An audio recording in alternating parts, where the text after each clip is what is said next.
Kasi pakiramdam niya, crush ko siya. Hindi ganon. Bakit? Bakit ba? Dito ko ba? alam eh. Curve yan, curve. Ano nakakaalam? Curve. Bakit nga? Myrtle. Mert, Ano? bakit nga? Ano? Bakit bitter sa akin? Sikat. Wala, kung gusto mo sabihin ko. Like, Ha? Pag ito? Pag ito. Tabako at kwel. Gano'ng kalaki? Ha? Kahit ano? Mert! Mert! Gusto mo sabihin ko kay Bes yung nalaman ko? Ano? Yung ginawa mo? Ano gagawa ko? Yung... Okay na yan, hindi na ako nahihiya dyan. Wait. Ah! Sabi na, Bes! Wait. Pag nagtututbrush ka, usually nilulunok mo yung toothpaste. Pag hindi Oh my mo God. Nilulunok mo yung toothpaste? What na yan?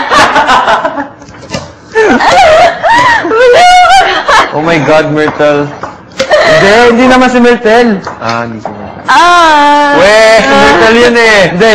Kahit tanongin mo pa siya eh. Hindi, kahit tanongin mo pa si Tom, hindi yun si Myrtle. Ano, Claire? Di ba?